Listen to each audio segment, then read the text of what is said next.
আমি সকল রাজনৈতিক দলগুলোকে বলবো, যারা ফ্যাসিবাদ বিরোধী সংগ্রামে ছিলেন, আন্দোলন করেছেন, 15 বছর পর্যন্ত রাতের বেলায় বাসায় ঘুমাতে পারেন নাই, কোনদিন ধান খেতে, কোনদিন জঙ্গলে, কোনদিন নৌকায় করে নদীর মাঝখানে ফেরানি জীবন আপনাদেরকে যাপন করতে হয়েছে।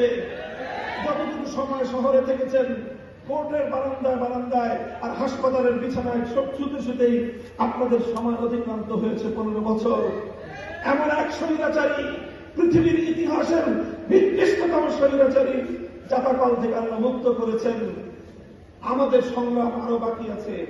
ফ্যাসিবাদের অবশিষ্ট শক্তিকে বাংলাদেশ থেকে উৎখাত না করা পর্যন্ত এদেশে আমরা কেউ নিরাপদ নই। সীমান্তের অপর প্রান্ত থেকে আবার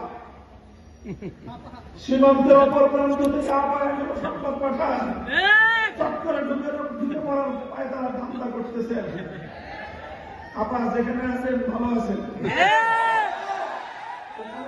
আমরা ধরে আনবো সময় মতো। এর আগে ঢুকবার চেষ্টা করবেন না। এদেশের মানুষের কবলে পড়লে কত ধানে কত চাল হবে হিসাবটা বুঝে নেবেন।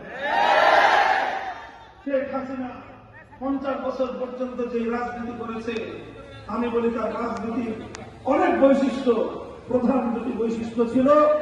তার 1 নম্বর বৈশিষ্ট্য, শেখ হাসিনার রাজনীতি ছিল প্রতিশোধের রাজনীতি। 75 সালে তার বাবাকে কেন খুন করেছিল মানুষ, কেন অভ্যুত্থান হয়েছিল 15ই আগস্ট, সে কথা তিনি ভুলে গেছেন।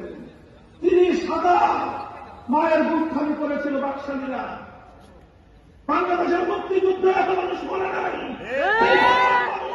71 থেকে 75-এর 15ই আগস্ট পর্যন্ত এদেশে হত্যা করা হয়েছে। সেই মানুষের জন্য কোন মায়া নাই, কোন চোখের অস্ত্র নাই, সব চোখের অস্ত্র শুধু 15ই আগস্টের জন্য। এই বৈষম্য ভালো না।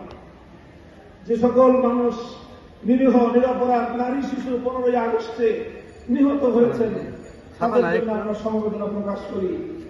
কিন্তু শুধু নিহত তারাই হন নাই, তাদের রক্তের যেমন দাম আছে, ওই 30,000 মায়ের চোখের অশ্রুর কোন মূল্য নাই।